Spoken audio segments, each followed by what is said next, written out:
Donc pion B3. Alors, est-ce que vous connaissez cette ouverture qui a l'air bizarre? Ouais, c'est fianchetto de la dame, mais elle porte un nom. Oui? Non. C'est le début Nimzowitsch-Larsen. Pourquoi Nimzowitsch-Larsen? Parce qu'elle a été popularisée par Nimzowitsch et par Larsen. Larsen qui a été un candidat dans les années 50-60 au titre de champion du monde. Voilà. Alors, B3, E5, bon ben un coup normal, hein. Fou B2. Alors dès le deuxième coup, on a la mouture un peu de la partie, c'est la pression contre le pion E5. Carré C6, E3, D5. Alors là, ici, ben, les noirs en profitent. Pourquoi? Pour prendre le duo central. Alors c'est vrai que les blancs font cette concession, mais vous allez voir qu'ils vont mettre une pression terrible contre ce duo central et surtout contre le pion en E5. D'accord? Fou B5. Bon, ben ça y est. La guerre contre le pion E5 est entamée. Pourquoi? Oui. Parce qu'on cloue un défenseur. Voilà, le cavalier C6 est encloué, le pion E5 est de nouveau menacé. Fou D6, normal. Et là, F4. Alors là, maintenant, on commence vraiment à voir un petit peu toute la puissance du pion, du fou B2. Qu'est-ce qui se passe si pion prend F4 ici? Allez, essayez de trouver. Oui. Non, enfin, on reprend quoi? On prend quoi avec quoi? Non, c'est pas l'idée. L'idée, c'est le réveil du monstre en B2 ici. Ah oui, je sais. Manon? Voilà, fou prend G7 et les noirs vont perdre la tour. D'accord? Donc c'est pour ça qu'ici, dans cette situation, on ne peut pas prendre. Alors, qu'est-ce qu'on joue ici avec les noirs? Oui? Cavalier F6. Ouais. Alors Enzo ou l'art de perdre toutes ses pièces.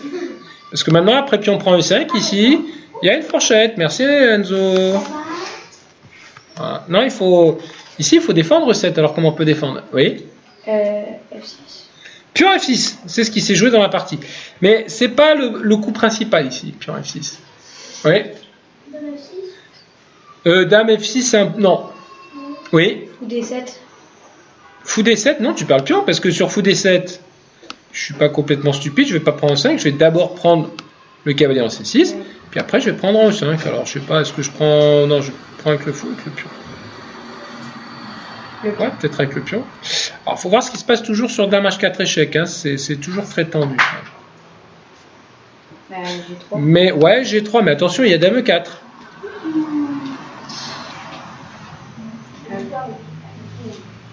Mais là, bizarrement... Cavalier F3. Ouais, cavalier F3, tout à fait. Ouais. Mais attention, parce que là, il peut y avoir des coups comme D4. Et là, il y a de la pression ici contre le cavalier F3 avec la dame là, je veux dire, supportée par le fou. Waouh, petit roc, c'est chaud ça. Ouais, peut-être petit roc. Et ici, les noirs font fou prend E5, ici, est-ce que tu vas prendre le fou E5? Non, parce qu'en 4 il prend 5, j'ai un petit peu mat. Ouh, c'est pas simple ça, c'est pas simple.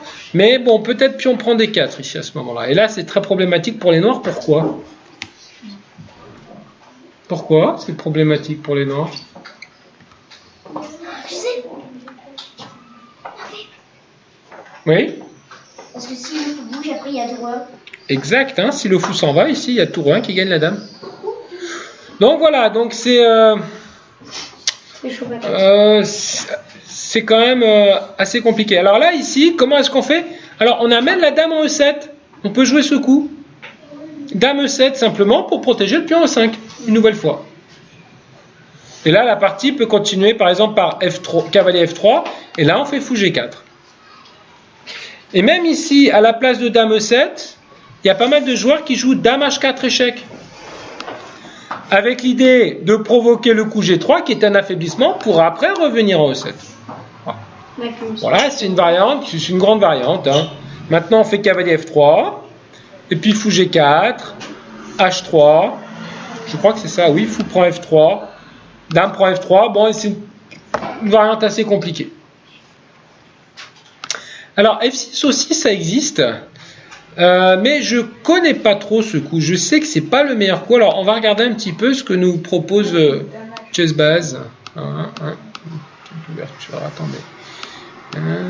Formulaire, entraînement, grille, référence. Alors, voilà, qu'est-ce qu'il nous propose ici avec les blancs?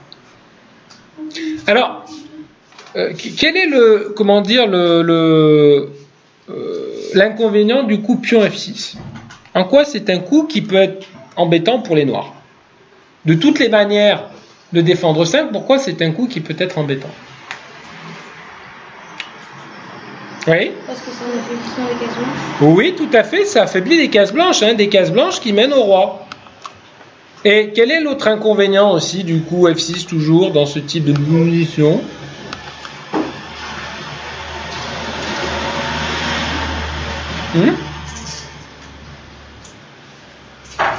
Oui, je t'écoute. Oui, ça on vient de le dire, mais il y a une pièce qui n'est pas contente là. C'est quelle pièce qui n'est pas contente? Le cavalier, bien sûr, parce qu'il n'a pas sa meilleure case. Hein. Voilà. Alors donc, là, le coup apparemment principal, c'est pion prend E5. C'est ce que tu as joué, je crois. Hein. Ouais, est-ce que c'est ça? Attends, on va un petit peu élargir la fenêtre ici. Donc ici, qu'est-ce que tu as fait, toi? Voilà, le coup principal, c'est pion prend E5. Alors, qu'est-ce qu'ils disent ici? F prend E5. Alors là, on avait, dans cette position, on avait dit, pourquoi pas ici essayer de faire fou prend C6 échec, pion prend C6, avec l'idée suivante. On fait un pseudo-sacrifice du fou contre le pion E5, pour après récupérer le fou grâce à la double attaque de la dame. D'accord? Et là, les blancs, ils sont très bien. Mais ici, malheureusement, il y a peut-être un coup qui est très embêtant, c'est dame H4 échec. Et voilà, ça, c'est très embêtant à ce moment-là. Parce qu'après, G3, maintenant, la dame vient en E4, et maintenant, les blancs, ils ont deux problèmes à gérer, la tour en H1 et le fou en E5. Bah, cavalier F3. Maintenant, cavalier F3, bah, je fais fou prend E5, et alors?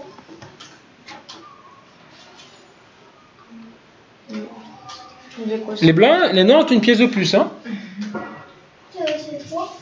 Et les blancs ont une pièce de, les noirs ont une pièce de plus. Qui a C3, bah je sais pas, j'échange, puis j'ai ma pièce de plus, hein. Puis tiens, je te prends encore un pion au passage. Et là, les blancs peuvent tranquillement abandonner. Merci. Alors, c'est pour ça qu'ici, donc, voilà, dans cette position, je crois que là, à ce moment-là, après F prend E5, F prend E5, le coup c'est cavalier F3.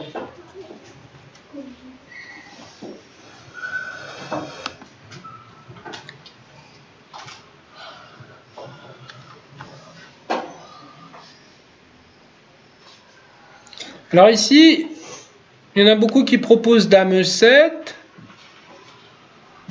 Maintenant, fou prend C6. Pion prend C6 et maintenant on fait quoi? Et bien maintenant on fait cavalier prend E5. Parce que sur fou prend E5, qu'est-ce qu'on fait maintenant? On fait dame H5 échec, G6 et dame prend E5 et on a gagné le pion.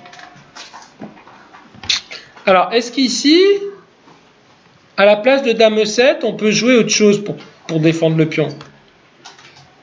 Alors, bien sûr, je vous rappelle toujours, qu'est-ce qui se passe si le pion avance en E4 pour ceux qui ont suivi? Qu'est-ce qui se passe dans ces cas-là? Noah? Non, peut-être pas. Oui. Fou prend G7. Fou prend G7, hein, Noah. Faut pas oublier la tour en H8. Ok? Alors là, sinon, il y en a qui proposaient ici fou G4. Peut-être que c'est un coup qui est meilleur, ça, fou G4. Alors, qu'est-ce qu'on fait ici sur fou G4? Ah ben, il y en a qui proposent simplement H3. Là, il y a... Alors, en cas de fou H4, de fou H5, ici, bien sûr, il n'y a pas hésité, c'est G4. Le fou s'en va. Et à ce moment-là, on fait cavalier prend E5. Hein. Ok? Donc, qu'est-ce qu'il faut faire après fou G4? H3. Il faut faire fou prend F3, peut-être. Hein? Dame prend F3. Bon, bah maintenant on aboutit à une position qui est plutôt bonne pour les blancs. Pourquoi est-ce qu'elle est très très bonne pour les blancs, cette position? Parce qu'ils ont une colonne. Ils ont une colonne. Oui. Parce qu'il y a une grosse attaque sur le centre. Il y a une grosse attaque contre le pion D5 Et quand on va sur la colonne F. Hein, ici. Et quand on va ouvrir toutes les lignes, après, comme on a la paire de coups, ça va être bon pour les noirs. Ouais, on peut voir ça comme ça. Bon, une partie beaucoup plus facile à jouer pour les blancs que pour les noirs. Ok. Allez, mais bon, c'est peut-être ce qu'il y avait de mieux à jouer pour les blancs comme pour les noirs. C'est peut-être vraiment on va dire la position critique, quoi. Alors, qu'est-ce qui s'est passé ici? Toi, tu as joué. Qu'est-ce que tu as joué, Serena? Tu as joué fou prend C6, ok. Pion prend C6. Donc là, qu'est-ce que tu aurais dû faire, peut-être? F prend E5. F prend E5. Et peut-être cavalier F3. Hein. Toujours pour mettre la pression sur le pion E5, c'est ton destin. Ici. Ok? Et là, bon, bah, les noirs, s'ils jouent bien, ils doivent jouer fou G4. Toi, par contre, ici, tu as joué quoi? Tu as joué dame H5. Échec. Alors, le problème, c'est qu'après G6, tu n'as pas l'accès à la case E5. Hein. Donc, tu es obligé de jouer dame H4. Alors, bon, c'est vrai que c'est quand même une position qui n'est pas exemple de danger, parce qu'il y a toujours la pression ici le long de la diagonale. Et le fait d'avoir forcé le pion G6 à avancer, eh ben, on va voir que ça aura des conséquences. Ça va affaiblir la case F6, hein, un petit peu plus tard. Et là, Noah, il a joué fou A6. Alors ça, par contre, Noah, je crois que fou A6, c'était pas terrible. Alors, moi, je crois qu'il y a un moyen très simple ici d'exploiter Toi, tu as joué cavalier F3, il a joué E4. Mais Serena, en réfléchissant un petit peu mieux, tu n'aurais pas pu jouer avec la même idée. Mais différemment, juste faire un petit truc avant. Par exemple, bon, bien sûr, l'idée, c'est toujours la pression sur le pion E5. Mais est-ce qu'on ne peut pas d'abord, par exemple, faire pion prend E5? Qu'est-ce qu'il joue ici? Il joue quoi? Parce que ici, si pion prend E5, bon, bah, par exemple, tu échanges les dames. Et maintenant, tu joues cavalier F3. D'accord? Toujours avec cette idée d'exploiter la faiblesse du pion E5. Je pense qu'ici, tu gagnes le pion. Hein, qu'est-ce que tu en penses? Et la tour en H8, elle est vraiment en danger ici. Alors, peut-être ici, pour les noirs, à la place de faire pion prend, peut-être que les noirs peuvent jouer fou prend. Hein. Voilà. Maintenant, il faut réfléchir un petit peu à ce qu'on peut faire.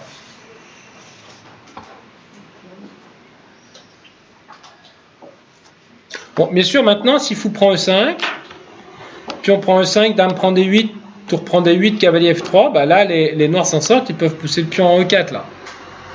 Malheureusement, il n'y a plus de fou de case noire pour bouffer une tour. Mais peut-être qu'ici, je ne sais pas si par exemple, tiens, non, dame A4, il y a fou B5 simplement. Fou B5.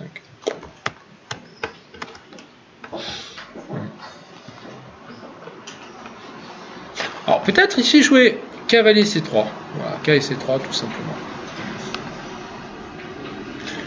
Parce que là, bon, ici, ce pion F6, il est quand même gênant hein, pour les noirs. Hein.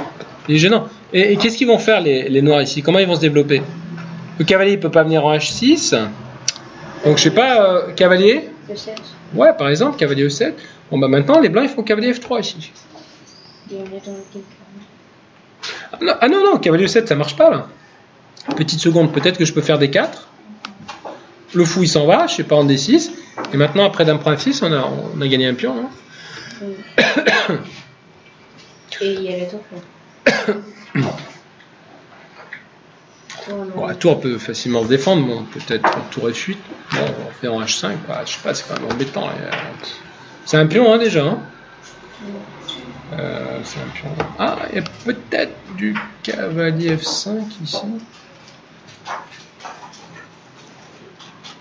Bah, la dame, il peut quand même prendre. Voilà, on échange les dames. Et roi D2 peut-être.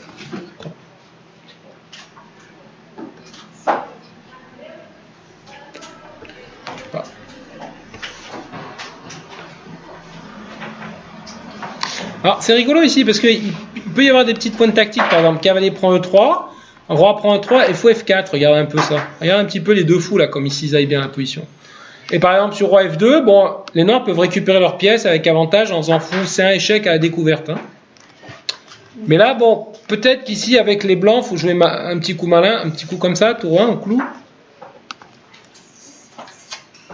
Et si fou F4, par exemple, qu'est-ce qui se passe là, sur fou F4? On fait cavalier D1. Voilà, Et là, le cavalier, pour le coup, je crois qu'il est perdu, quoi. Non? Voilà, donc, hein, on revient un petit peu à la partie. Une partie compliquée hein, qui s'analyse, mais bon, c'est plutôt en faveur pour les blancs, hein, toutes ces complications. Bon, allez, cavalier F3. E4, bien joué. Cavalier D4, menace le pion C6. C5. Et là, cavalier C6 avec les blancs. De l'art de mettre ses pièces dans la panade. Bon, il faut voir. Hein. Attention, parce que cavalier C6 aussi, ça ouvre la diagonale du fou sur le pion F6 aussi. Hein.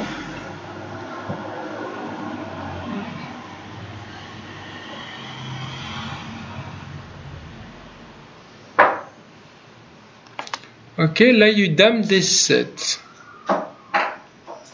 Fou prend F6. Cavalier prend F6. Dame prend F6. Tour F8. Dame H4. Et dame prend C6. Voilà, bah. Les noirs, ils ont gagné un pion, non? Ils ont gagné une pièce, pardon, les noirs. Mais là, tu reprends un deuxième pion, voire un troisième.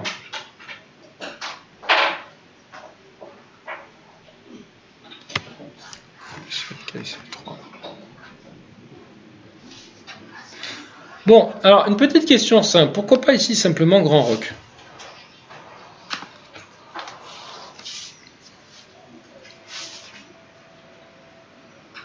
Oui? Parce qu'après, s'il a une tour, ça peut... Dame prend G6?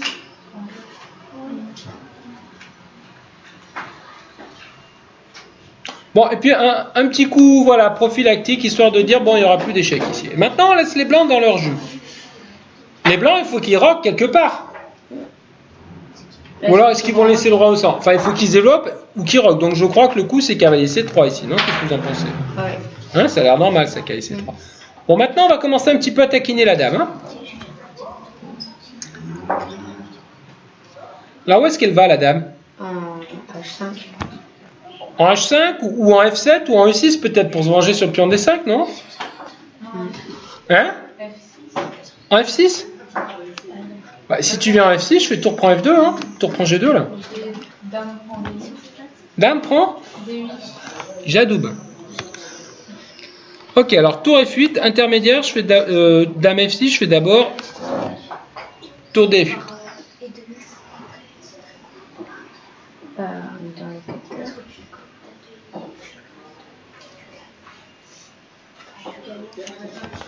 Alors ici, dame H4 et tour prend G2. Non, pas dame H4, Dame où?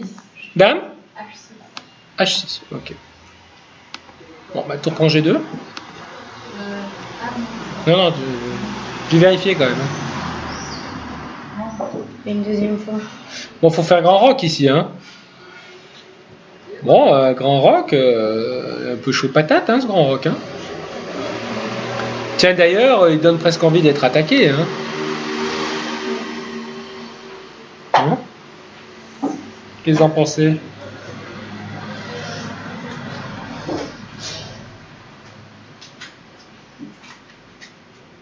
Là, la menace, c'est fou à 3 échecs et je gagne la dame en H6, hein, il y a vis-à-vis.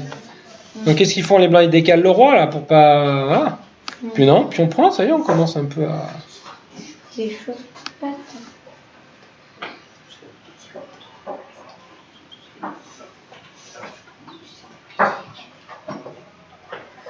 Puis je sais pas, on peut peut-être faire maintenant D4, puis on prend D4, puis E3, hein. Puis on prend E3, c'est pas possible, il y a dame prend C3. Je crois que c'est pas... Les blancs, ils souffrent, hein, là. Je crois que c'est... Ça sent pas bon. Hein, qu'est-ce que t'en penses? La pièce de plus, elle s'exprime. Un noir. une pièce de plus, ça sert à quoi? Ça sert à attaquer, ça sert à faire mat. D'accord? Qu'est-ce que t'en penses? Merci Noah d'être d'accord. Alors donc, qu'est-ce qui s'est passé là? Dame prend H7. Donc toi, tu as joué fou E7. Donc moi, à la place de fou E7, je te propose un coup constructif grand roc. Tu rends un pion, tu mets ton roi en sécurité, mais après, bah, maintenant, tu menaces de... Bah voilà, tu menaces... Voilà, alors moi, j'ai vu par exemple ici, bon, peut-être dame E6. Non, pardon, excuse-moi. Cavalier C3, bon, tour G8. Plutôt que de jouer dame F6, peut-être dame E6 ici, hein. Avec l'idée sur tour prend G2, par exemple, bah, on fait dame prend D5. Ce qui est logique, puisqu'on propose l'échange des dames. Mais, alors, par exemple, on échange les dames. Pourquoi? Parce que maintenant, on a accès à cette case ici. Je déconseille de venir en F1, parce qu'il y a tour prendre D2 échec, par exemple, et tour prendre D5. Hein, échec à découvert. Donc ici, il faut venir en D1. Et comment on continue ici avec les noirs?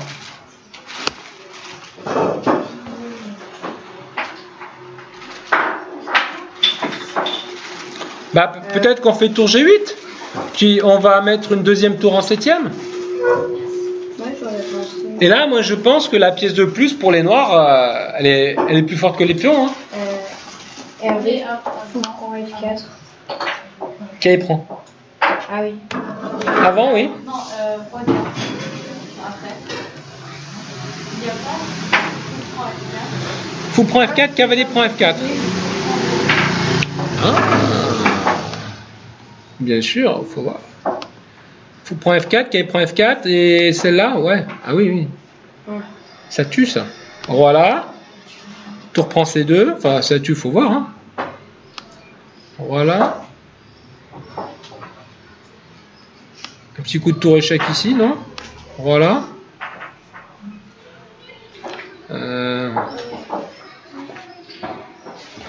Ah oui, bah de toute façon, on peut prendre... on peut même prendre des pièces, des pions ici. Hein. Ouais. Après, il y a une enfilade. Allez, on y retourne. Donc, fou E7, cavalier C3. Et là, Enzo, tu as joué D4. C'est Noah. C'est Noah. Noah, pardon, D4. Et là, cavalier D5. Alors, regardez un petit peu ce que nous a préparé Serena. Regardez ce coup cavalier D5. Qu'est-ce que vous en pensez? Est-ce que Serena est devenue folle? Est-ce qu'elle a oublié comment se déplace la dame? Non. Parce que quand il y a dame prend G7 échec et on récupère le coup. Voilà, très bien. Ici, dans cette position, on fait dame prend G6 échec. Hein? Parce que là, non seulement on fait échec, mais en plus de ça, on attaque le fou en l'air ici. Et oui, parce que le fou A6, il est faible. Pourquoi? Parce qu'il est en l'air. Donc roi D7, et après dame prend A6, on a récupéré. Là, il y a 3 pions pour le fou. Bon. Il y a 3 pions pour le fou. Ok, donc cavalier D5, dame D6, et maintenant cavalier prend E7. Bon, ben voilà, hein, si maintenant dame prend E7, dame prend G6. et ben il y a toujours dame prend G6, je sais pas ce qui se passe, peut-être dame F7, et dame prend A6, et là pour le coup, les blancs, ils ont 3 pions de plus. Donc, cavalier prend E7. Tour F7, bien joué. Dame G8, tour F8, dame H7, dame F7. Alors là, par contre, tu peux m'expliquer, Noah, avec 3 pions de moins et une poubelle, pourquoi tu n'as pas proposé la nulle? Feur. Pourquoi tu... Bah, regarde, on était comme ça, hein. Elle a fait qu'elle prend E7, tu as joué tour F7. Première fois, cette position. Elle revient en G8. Tu fais tour F8, dame H7. Tu pouvais avoir une deuxième fois cette position. Ça, c'est une proposition nulle. Ah, elle peut prendre G6. Bah, de toute façon, on l'aurait fait avant. Alors, est-ce que tu vas prendre G6, Serena? Non, parce que il y a un roi prend cavalier E7. Bah, il y a roi prend, oui, il y a roi prend E7. Bon, ça donne 3 pions pour la pièce, hein. Ouais, c'est pas clair comme position, quand même. Qu'est-ce que tu fais, Serena? Tu joues la finale ou pas? Ah non, pas tout de suite. D'abord, t'en prends un quatrième. Et en plus, tu me laisses la tour. Non, mais d'accord, mais bon. C'est normal, si tu veux. Regarde-toi ce que tu proposes, Noah. Donc, dame G8, tour F8. Là, tu proposes dame F6. Seulement, après qu'elle prend G6, tu as juste 3 pions de moins. Tu préfères avoir une pièce pour 3 pions ou 3 pions de moins? Oui. Sur tour F7 machin. Reviens en avant là, après. Ce que t'avais fait. La tour F7? Non, oui, c'est ça. Tour F7. Donc, on va dire tour F7. Ouais, et alors? Non, après. Après. Dame G8. Après. C'est après. Encore après. Après. Quand Attendez, je regarde quelque chose quand même. fois E4. Attends, une seconde. Je regarde quelque chose, s'il te plaît. Dame, oui, Je vois. Puis on prend. Ouais, puis on prend. Et là, il n'y a pas un peu échec. Oui, il y a un peu échec, mais je regardais si le sacrifice de la tour, ça donnait un peu quelque chose. Bon, je crois pas, mais. Voilà. Ici, puis on prend. Ah oui, dame prend E4, échec. Ok, c'est bon. Il y a rien. Ok, donc ici, donc tour F8. Dame prend E4 là. En dessous du coup 20. Dame prend E4. La espèce de. Pas la suggestion, l'autre. Je comprends rien ce que tu dis. Bon, dans la variante, il y a dame prend 4 échecs. Non, dans l'autre. Là, ici, là? Et ben là, on fait échec, on me laisse la tour et on prend la tour. Et on prend la tour, exact. Aussi. Ouais, donc la faiblesse du roi noir ici coûte souvent du matériel au noir. Donc alors dame F6, K prend G6, D3. Alors peut-être qu'ici tu pouvais faire K prend D8 directement. Hein, Serena, non? Qu'est-ce que t'en penses? T'as peur de quoi ici? De pion prend C2? Ah non, pardon, excuse-moi. Il y a la tour là. Autant pour moi. Ça sera coupé au montage. Ok, donc D3, C3. Bon. Alors Noah, il y a une tour en l'air. Ah, tu le sais et tu l'as laissé? Parce que j'avais pas vu pour la partie. Ah, bon, ok. Bah maintenant, il y a... Maintenant, il y a une qualité, 3 pions de moins, ça fait 5. C'est comme si c'est une tournette en moins. Voilà, bon, dame prend E4, puis c'est pas fini. Bon, ok, dame H4. Ah, c'est rigolo parce que... bon, la partie elle a avancé à un moment donné, vous voyez le fou, hein, il revient en B7. Alors là, Serena ici, c'est peut-être là ici que tu as peut-être raté le moment de jouer E4 tout de suite. Hein. Ça t'aurait peut-être évité des sueurs froides par la suite. Voilà. Bon. Après, bon, tu as fait dame F6, roi 8, tu pouvais toujours jouer E4. Pourquoi? Tu espères qu'il va te prendre E4, parce que s'il te prend E4, bah, tu fais tour 1 et je crois que tu perds un peu. Hein, tu perds un peu la truc. Parce que même au pire, il y aura dame E5 hein, ici. Ok? Donc toujours ce coup E4. Hein. Bon, elle n'a pas joué. Donc dame H4. Et là, ouh, ça sent pas bon ça. Ouh, ça sent pas bon ici. Pourquoi ça sent pas bon? Menace dame H en mat. Alors que faire? Alors, elle a joué dame échec. Alors peut-être moi à ta place ici, je faisais directement dame H7. Hein. Ah, tu l'avais pas eu tout de suite. D'accord. Donc, tu l'as dit d'abord, reste avec moi. Roi 8. Bon, là, par contre, si elle répète les coups, tu fais nul, hein, Noah. Hein, bon. Dame H8, roi là, dame H7, cette fois, elle a vu. Et là, bien joué E4, très bien, elle rend un pion. Bien sûr, sur dame prend E4 ici. Tour 1. Ah non, pas tour 1. Dame prend, fou prend, et maintenant tour 1. Voilà, abandon. Alors, E4. Bah, dame C6, bon bah maintenant c'est fini, hein, tour 1. Là le matériel en moins va payer. Hein. Échec, roi E7. Allez en avant Guingamp. En avant et en avant. Abandon. Non, mais en fait, il y en a en deux Guingamp. Voilà. Mais pourquoi Guingamp? Mais il y a la tour en F. Et oui, il y a une loi qui interdit de laisser ce roi en échec. Donc si tour prend dame, il y a dame échec. Roi prend dame n'est pas possible, voilà. Je crois qu'il y a mat au coup prochain, non? Qu'est-ce qui se passe sur roi E6? Il y a mat en un coup? Peut-être comme ça, non? Oula. Oh. C'est marrant parce que regardez comment c'est écrit dame FF6. C'est rare qu'on ait deux dames qui peuvent... quand même, faut y arriver. Voilà. Il y a des dames